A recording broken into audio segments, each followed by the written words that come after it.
how ethical selling will help you win more business. Let's start by thinking about sales today. And so what I'm going to do is I'm going to talk through 5 options of things that you might be seeing. Yeah, and I'll give these A, B, C, D, E. At the end, just pop into chat which of these you are seeing. It might be 1, 2, 3, 4, or all 5 of them. Yeah?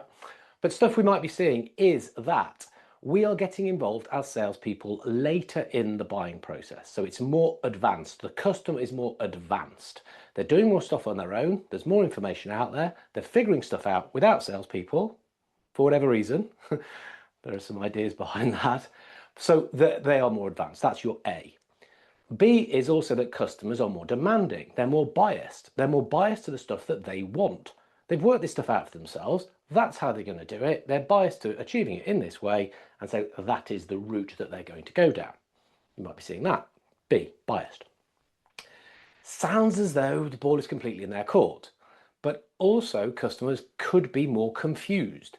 The world is a more confusing place. There's more options. There's more stuff going on there. There's just more noise. And so to a degree, they're more confused about what it is that they could or should or maybe could do. We might also see more decision makers, more stakeholders involved in the decision, in something being pushed through and how a project would get approved. Yeah, so D is more decision makers.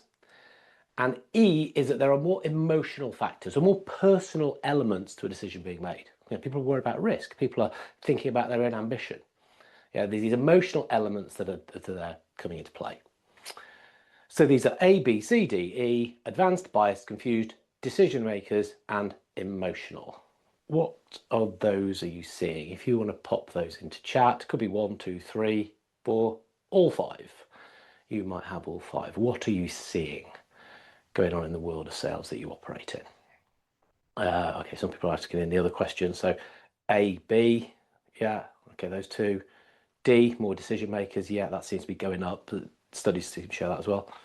E, all, right, okay. So yeah, we're seeing a bit of a mix.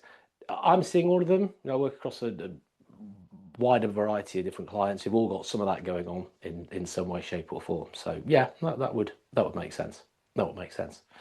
So interesting that's going on. Bit of a thought starter. Keep this in mind as we are working through stuff we're doing today. What's the aim? Well, the aim is to highlight some areas for wins. That's what I want to do on a webinar like this. I want to give people advice, ideas, guidance, something that you can take away and use. Yeah. If there's any questions, please ask them, drop them into chat or put them into the Q&A. If it's in Q&A, only I can see it. And I will pick up on those as we go through, or maybe at the end, if I know we're going to be covering it. Okay. But want to give as much as possible on this. So there's 3 main areas for us to cover here. Yeah. Why, or actually why not? Why wouldn't somebody engage in ethical selling? We're going to have a little look at that. Bust the myths.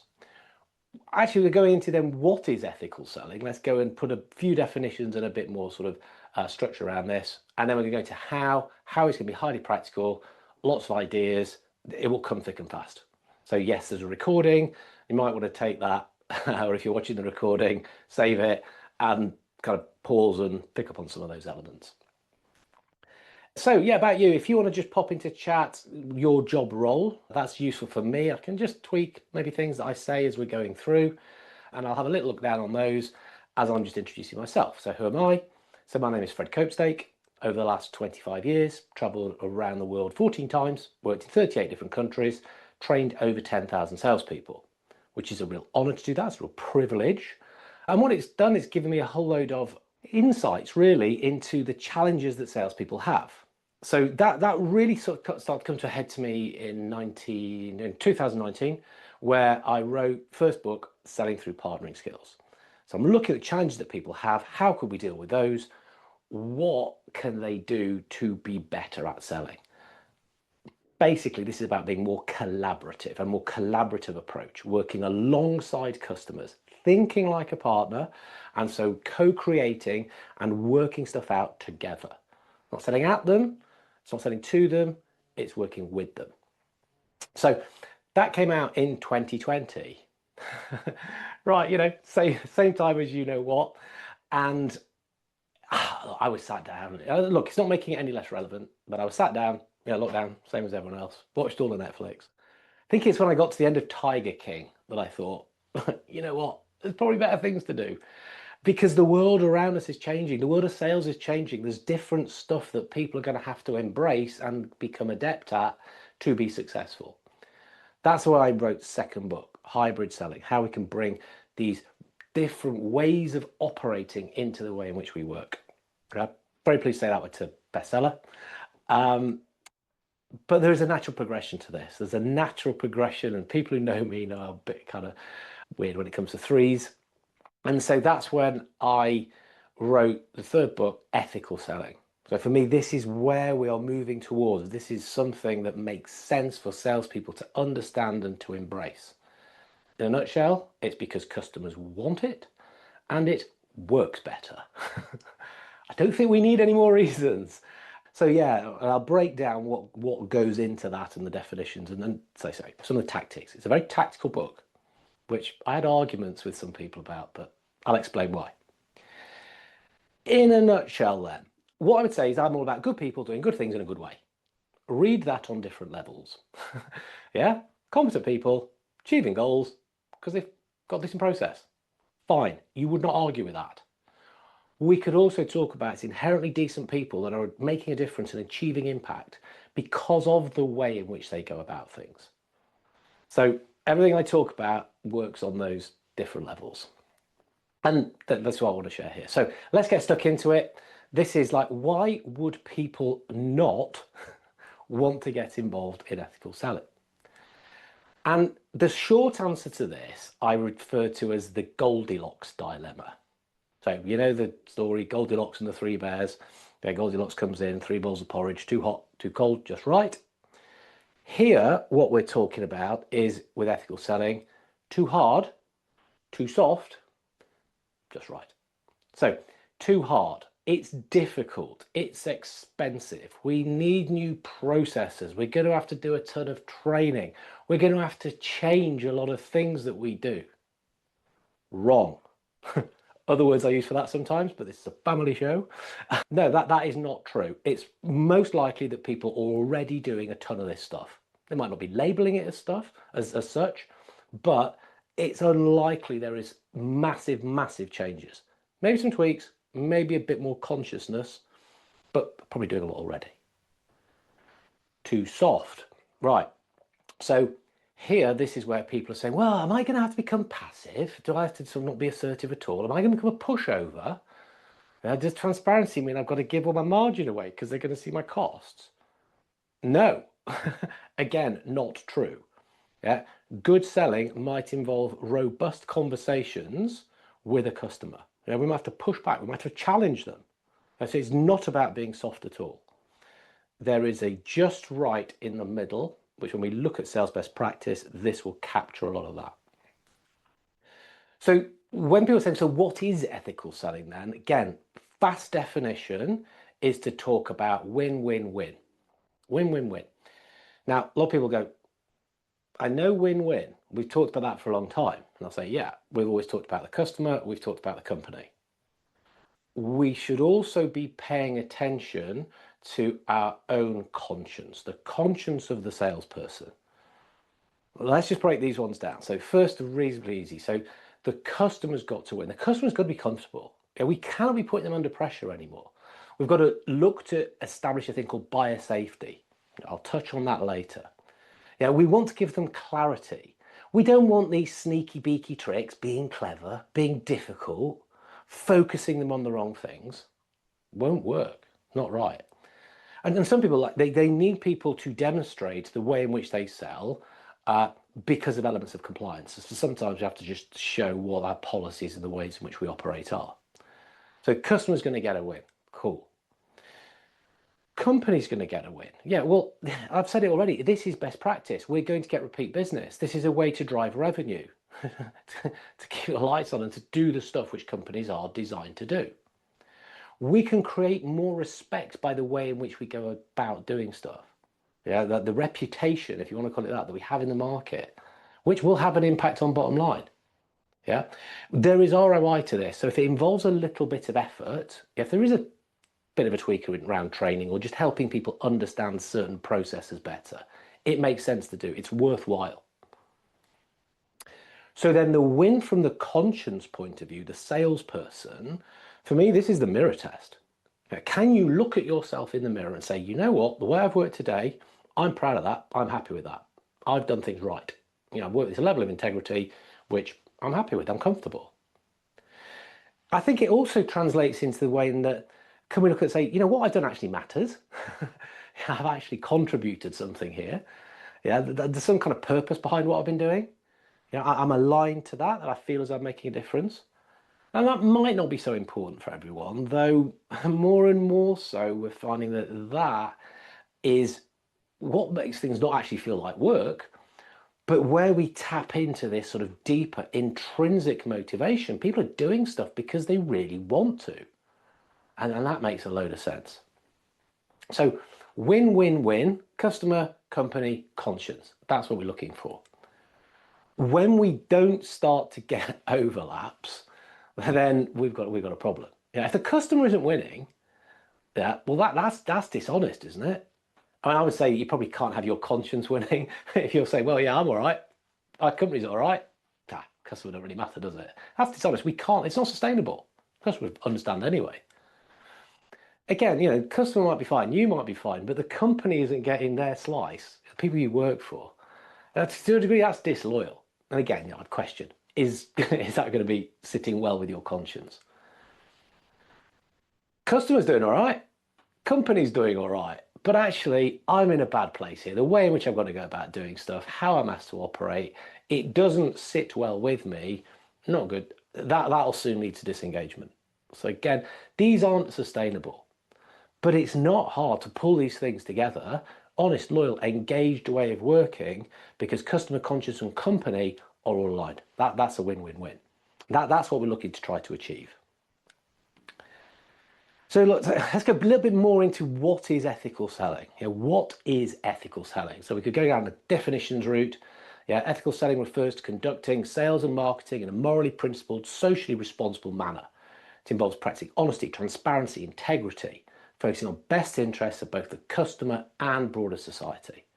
Beyond individual transactions, emphasizes trust, promoting customers' well-being, contributing positively to community and environment. There you go, sound like a dictionary here. Sounds like I've taken it out of a book. Yeah, well, I did.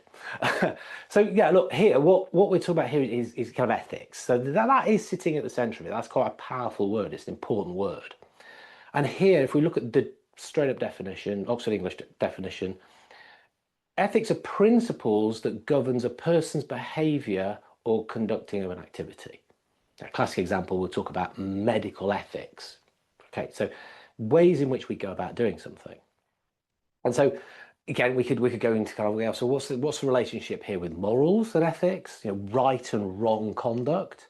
So ethics would tend to move towards external rules, so like codes of conduct, ways in which we've catalogued in which we're going to operate, whereas morals would tend to be more those individual principles. It is very easy to go off into the clouds, into the blue sky with the thinking here. Getting lost in principles, morals, these kind of discussions. This session is not about that. My work is not about that. I made this conscious decision because I think people get lost in that stuff. It is about mindset, yes. But if we start talking about this, we will quickly lose a lot of the most important people that need to understand this. That's salespeople. They need to understand how to do something. How to do, rather than what it is. That's why I made the decision. I'm going techniques on this. I'm talking tactics, applied behavior. It's got me in arguments with other trainers who say, well, you shouldn't do that. Ethical selling cannot be tactical, cannot be technique driven. I said, it has to be. It has to be, because we have to encourage people to understand these things and to do things as best they can. That's why route I've gone down. Route I've gone down. Yeah, I've had some fun discussions with folk. So yeah, absolutely. I worked around the model, the ethical model, which we can use as a framework to slot in certain bits of best practice There are tactics, yeah, ways of working, models, which somebody can understand these and they can start to use them straight away. That's my acid test, straight away. Can we use this stuff? And that's what I want to present now. That's the remainder of this session. Let me give you some things that you can take and you can use. Let me know as we're going through the stuff that you're going, aha, yes, good, or I'm doing that, I'm doing that, I'm doing that. If you're saying, I'm doing that, brilliant, proves my point that it's not too hard. Yeah. So yeah, the ethical model, what does it break down into? Empathetic communication, transparency and integrity, holistic value-centric approach, informed decision-making, collaborative relationship building, adaptive negotiation, learning and growth. Those are the elements. That's where we can slot and file and think about certain things. Of course, there's elements of crossover. There's plenty of things we can put into all of those areas. I'm going to cover a few from each, as much as I can cram in to the time that we've got here. Yeah. So yeah, that's what's going to take us into the how. That's going to take us into the how. Part 3, always going to be the biggest part here. Yeah. So empathetic communication. This is all about engaging in active dialogue to understand customers' needs and wants. It's core to selling. Always has been, really. So here, a couple of things that are worth us understanding. EQ, emotional intelligence. Yeah. If we're talking about empathy, well, okay, where does empathy come from? So we talk about IQ, talk about EQ. You know, people have tended to hear about these things. IQ, how clever you are. Yeah, but to a degree, certain things measured. EQ, that's your emotional intelligence. Understanding your own emotions, thoughts, feelings. Adapting to those, adjusting.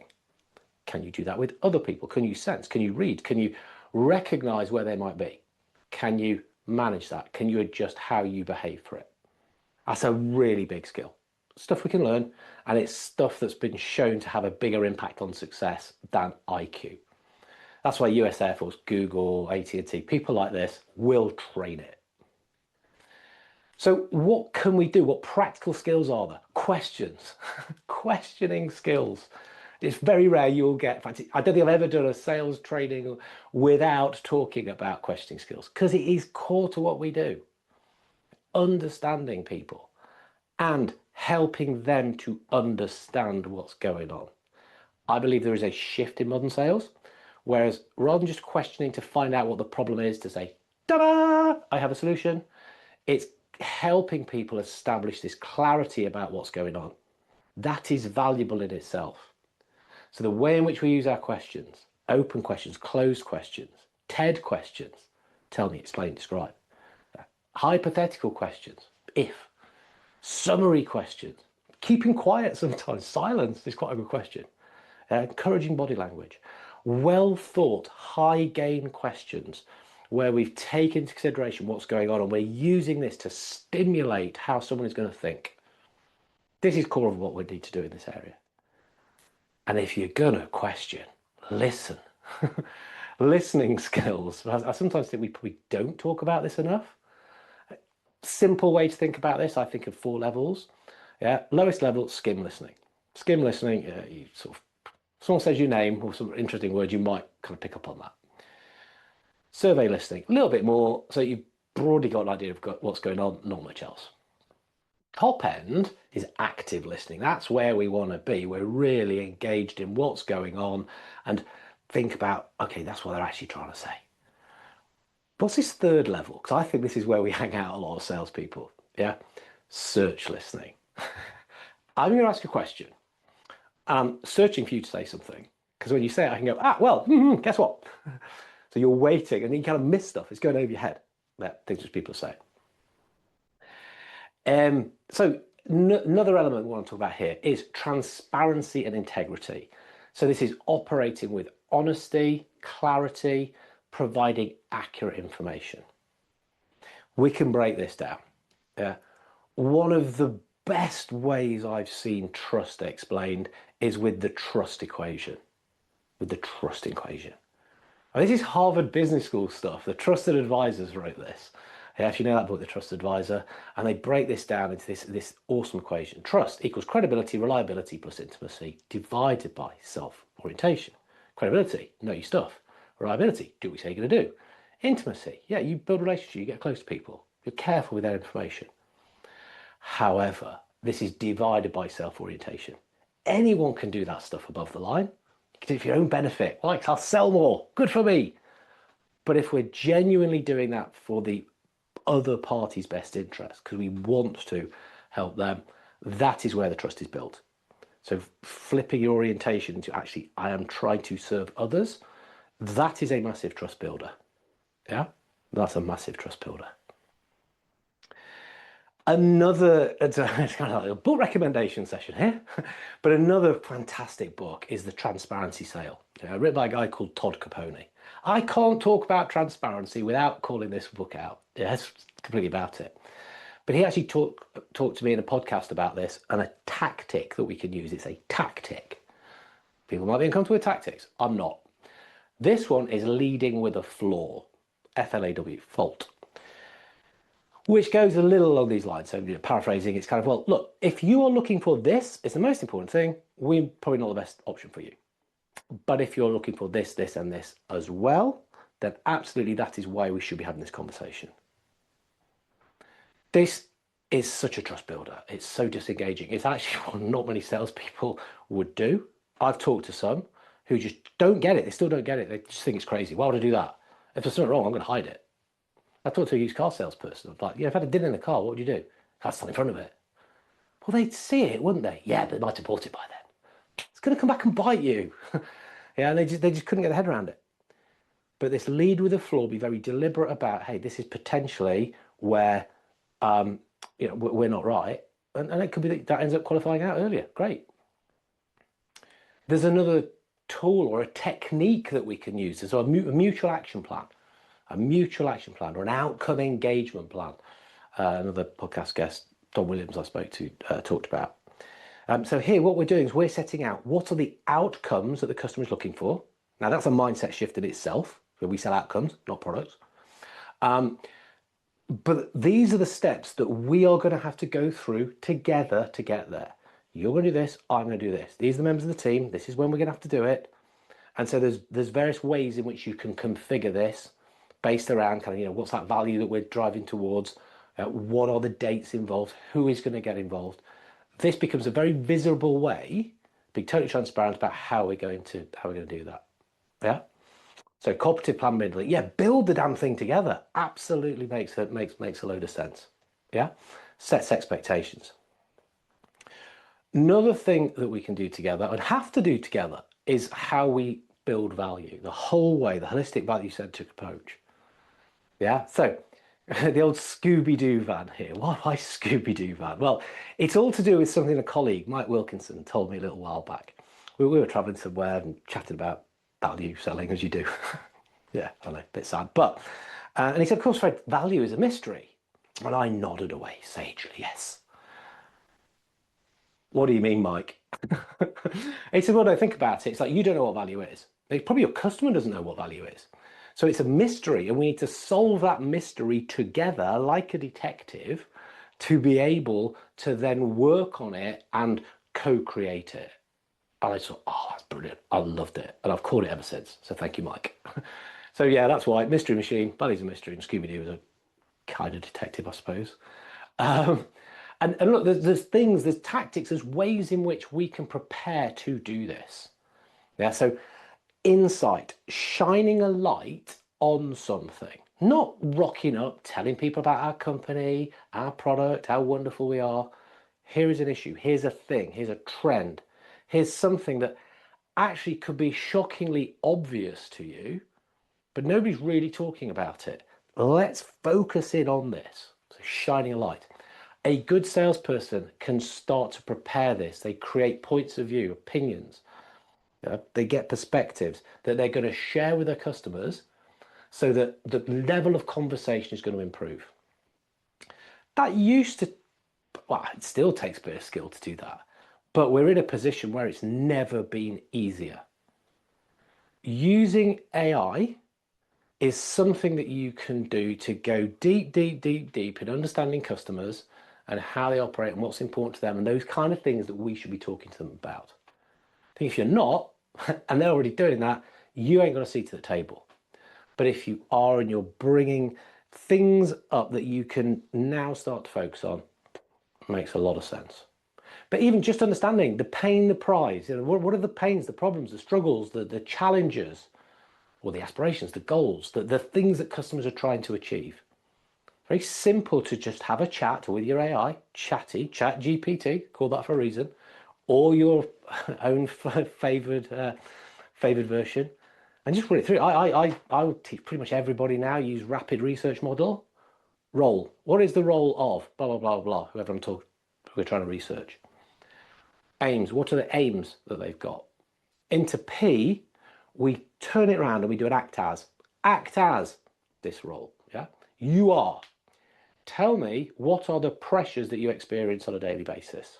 Bang, pressures, pains, problems. That's what's going to give you. What are the impacts of this on you, professionally, personally? Yeah, I go down personal as well. Why? Emotional drivers, tap into that. D, what are the dreams? What's a good place for you to be? RAPID, rapid research. Very simple way, kick off a little bit of AI style research to put you in a better position to understand your customer. And you can take it on from there. There's tons of ways we can do that. Informed decision making is another element. So here, this is about ensuring customers can make decisions with the right information and respecting their autonomy.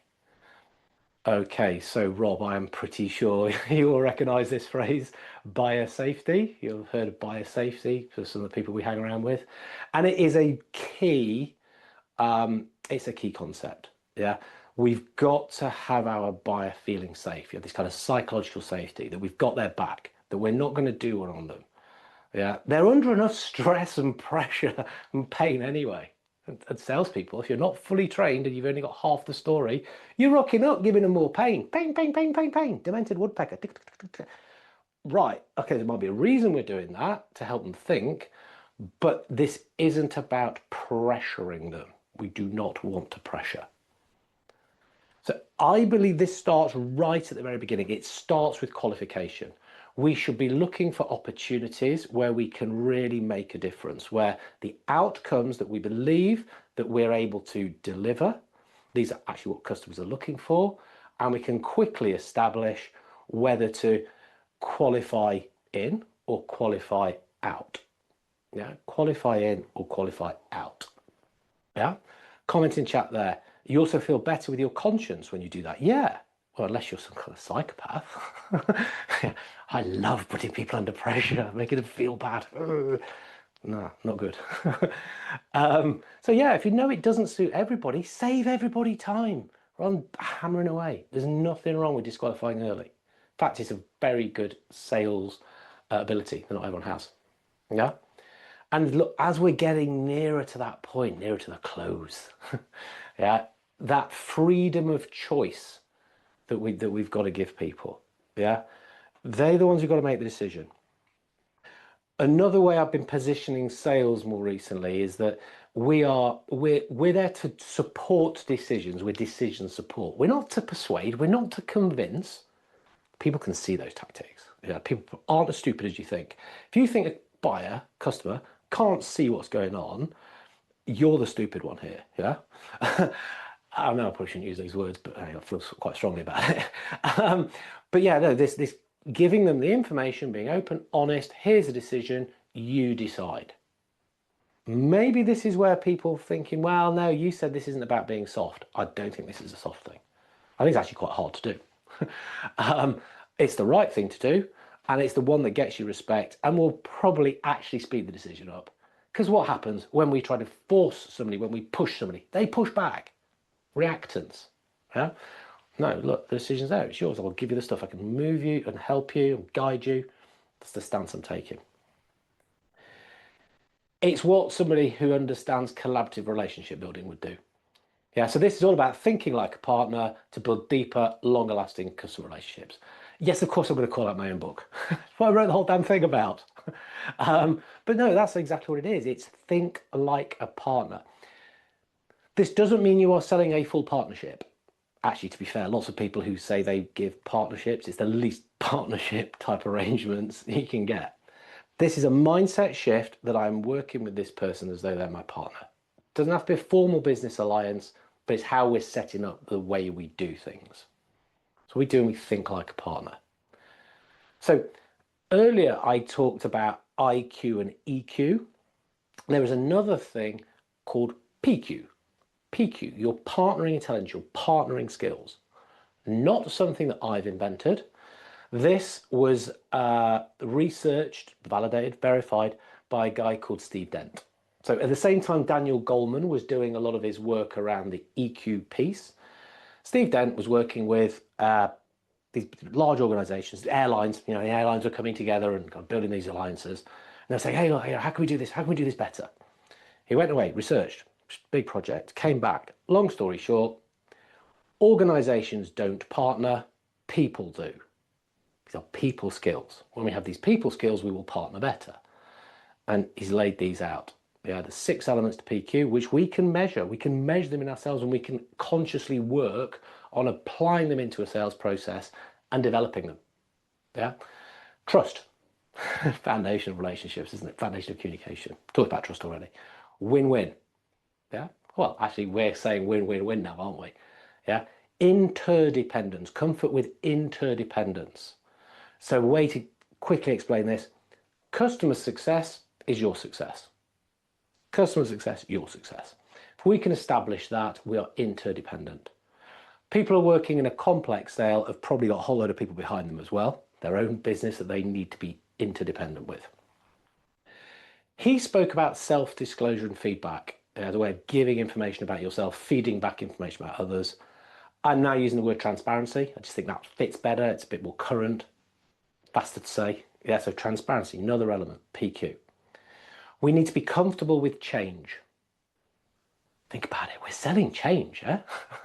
We want people to do things differently, do different things. But if we're not comfortable with it, then what right have we got to talk about it? What right? So, and also by understanding change and the change curve, which is akin to a grief curve, that we might be getting very excited about something. We can see what it's like if a person changes where they're going to be. It's so much better. When you just introduce this, they could be surprised, they could be angry, they could be rejecting it. So we've got to be careful with how we're messaging depending where we're sensing people in their journey to change. Yeah? So becoming an agent of change, absolutely. And a big part of that is to have a focus on future orientation. This is where we want to be. Okay, so let's make decisions based on that and let's work out what are the steps to get there. That's a bit like a mutual action plan, isn't it? So lots of these elements will cross over. They're very deliberately chosen. The stuff that I do go around in the book, in that yes, they will make sense across the different elements of the model. And I'll say that the way in which we sell, or those elements of partnering skills can be mapped into a sales model. They can be mapped into any sales model.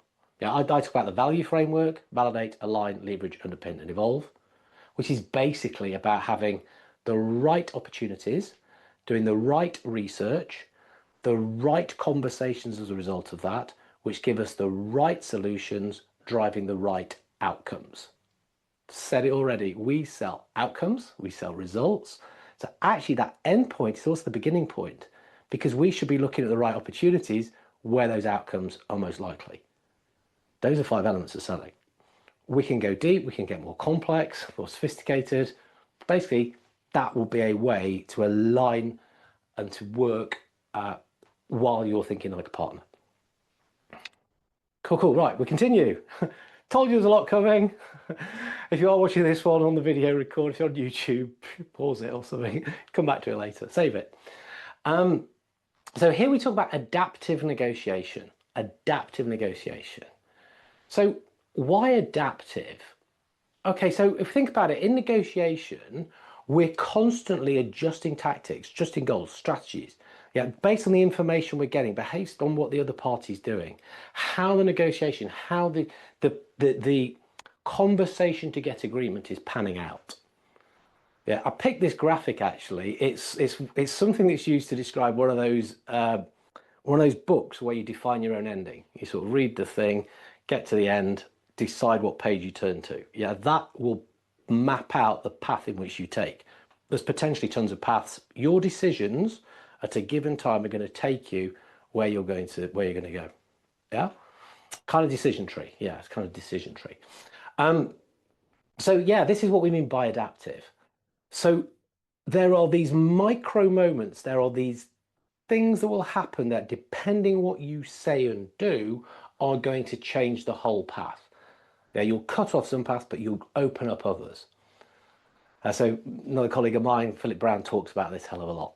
Phil Brown is founder of the Negotiation Club, where we practice negotiation to get good at reading these micro moments and being able to do the right thing at the right time because you're aware of what's going on.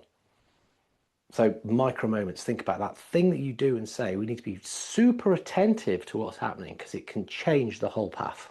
Yeah. So as part of adaptive negotiation, in the book, I do talk about a combined approach. Yeah, I grew up with, I suppose, I was trained originally in Harvard Business School principled negotiation, but I know that the never split the difference, the Chris Voss style thinking is also popular at the moment. There's strengths and weaknesses in both. Yeah, I'm dubious of the idea of tactical empathy that comes from Voss. I don't think empathy should be used as a tactic. I'm happy with tactics for many other things. That is something that I think feels a bit false. But equally, there's some great thinking in there. There's some nice tools, techniques. Yeah, a lot of NLP stuff in it. Harvard Business School stuff, all about setting BATNAs, best alternatives negotiated agreement, working out, what the webs want, expect, better, get. So we can bring them together. Yeah, I'm agnostic in so much stuff I do that we can bring the best things which are going to be most useful and work for us. That's what I think we can go there. There's lots of thinking out there. My advice to people in sales is, remember, we're in commercial negotiations, not crisis. And there is a difference with crisis. It's fascinating. It's really interesting. But some of the tactics just aren't relevant to us. Yeah, so beware of that one. Whole webinar in itself, I suspect. So where are we then? So learning and growth. Learning growth, that's the last element of the ethical model. So it was important that we actually call this out, that a professional who is going to be valuable, useful, relevant to their customers is continually learning. Continually learning.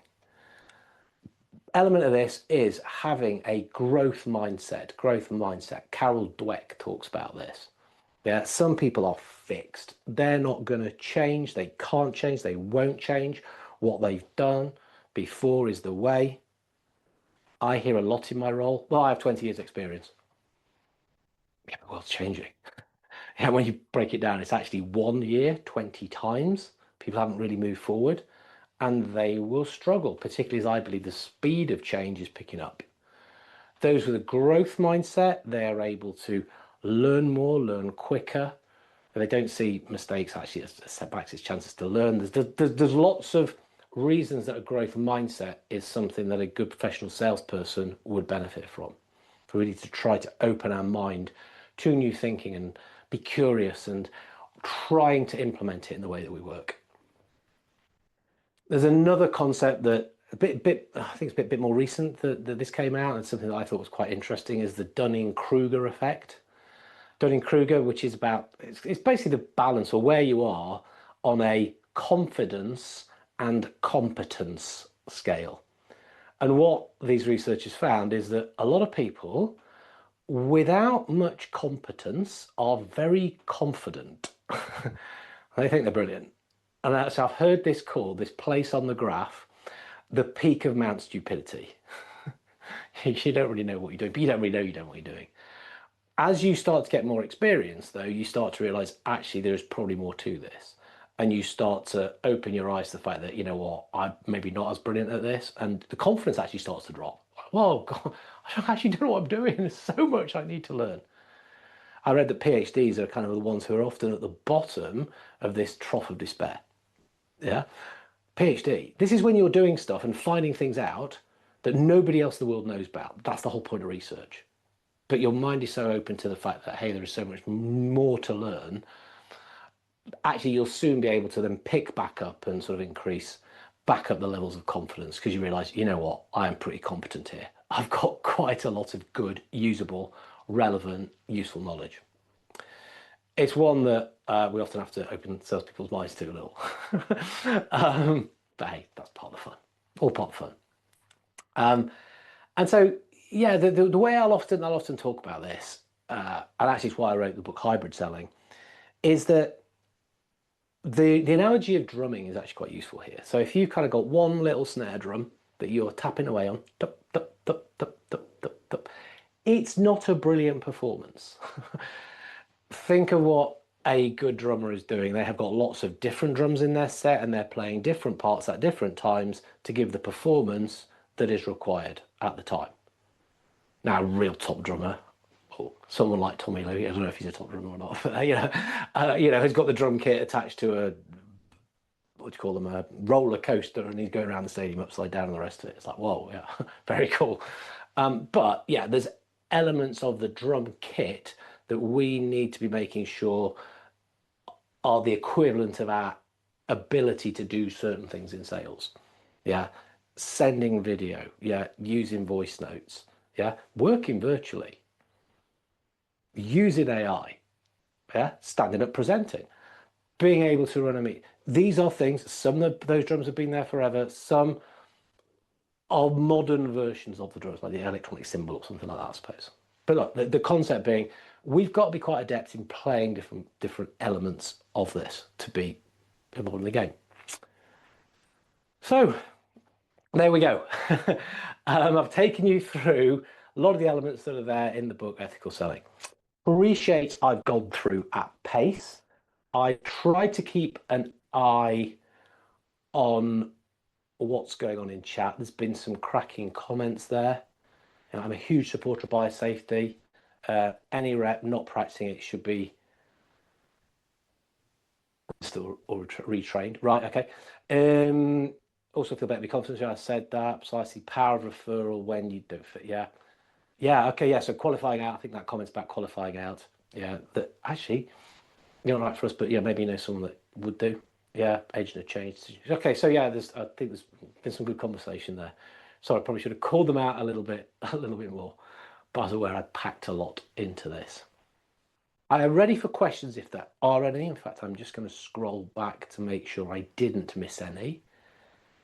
If you asked anything and you think I ignored you, I might have just missed it, because the conversations were going on in there, which was nice. Yeah, so, oh look, someone's beat me to the punchline in chat. Beat me to the punchline. Oh my word. Because I was going to do the old Columbo. Just one more thing, which I suspect might be lost on some people. If it is, I'm sorry, I'm showing my age. But go and look him up. Actually, the way in which he did business as a detective was superb. But yeah, one more thing. Let me just call out the Institute of Ethical Selling. So yeah, the Institute of Ethical Selling has taken the model from the book and uses it as the core for the orientation, certification, and information. Orientation, certification, information. What's that all about? Okay, orientation, training. So there's training. You join the institute, there's training. They'll take you through some e-learning modules, which cover the stuff I've been talking about. Not quite as fast though, yeah? And that leads to certification. When you get certified, so passing little tests along the way, you get your Certi key. Certi key you can use to show how you sell. Show you sell. This is something that you can put on LinkedIn profile, can put in your email signature. It is demonstrating to customers, this is how I go about business. You know, I've made the effort to sign up, to learn, to get certified. It's how I do my business. Yeah. So that link is there in chat. Yeah, there's an associate membership which is free. Encourage people to get on board and to share the goodness. There's a premium where there will be more content. And for companies that are interested in affiliating, having the link with the IES, and then having the salespeople and taking advantage of the benefits, absolutely that's there. Yeah.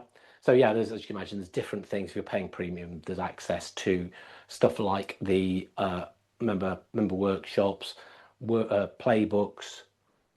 What else is there? There's extra learning modules. So there's more content for people who are kind of on the journey there, plus the live interaction stuff we do. And so there is a QR code, or there's a link in chat. I will zoom that one in. If you are watching on YouTube, there is a link in the show notes. So question while I'm leaving that up there is, Fred, why do you believe selling ethically is most important? That is a great question, Rob. And that is a way to give yourself time to think about it. Anyway, that's a great question. Because it helps you get results. At the end of the day, it's not purely about being such a lovely, soft, wonderful person.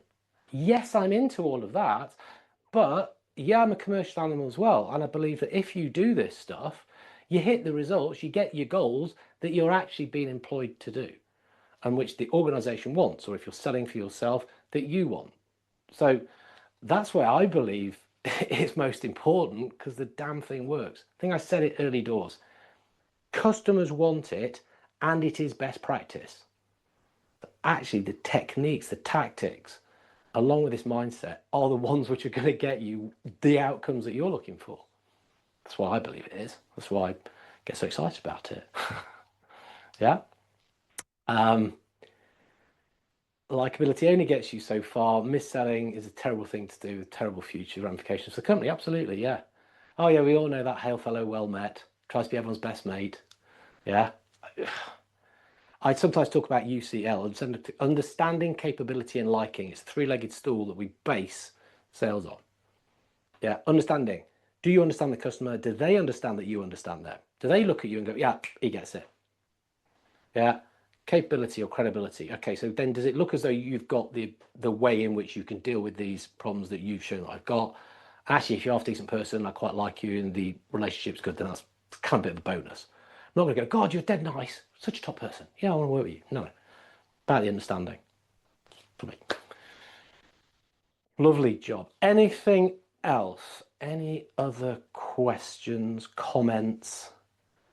Any aha moments? Is there anything that's particularly made you think? Not having to leave your conscience at the door. Yeah, God, you just give me such a mental image there. I'm just off to work, fresh salesperson. What are you doing? I'm just unplugging my conscience. I'll leave it here. I'll pick it back up when I get back home, become a normal human being again. Sorry. Think I need lunch. I haven't had lunch yet. But no, you don't leave your conscience at the door. You enjoy what you do. You're a long time at work. You're probably more at work than you're in any other element of your life. Yeah. Longer term games over shorter. Yeah. Over short termism. A lot of people that I would talk to, a lot of people I know in the sales world of business, they are in it for a longer term. So yeah, that's also something that makes sense. Good. Link is below or there. I'm Fred Copestake. It's been a pleasure to do this on behalf of Institute of Ethical Selling. As you can tell, I do think this stuff is important. I love doing it. If you want to reach out to me as well, happy to talk to you about some of this. But otherwise, thank you. Wish you a good rest of the day. And if you are watching YouTube, pop a little comment in here of the stuff that you've taken, because I'm going to keep an eye on that, and it helps me get better at what I do. So yeah, learning and growth. Awesome. Good. Thank you all for attending.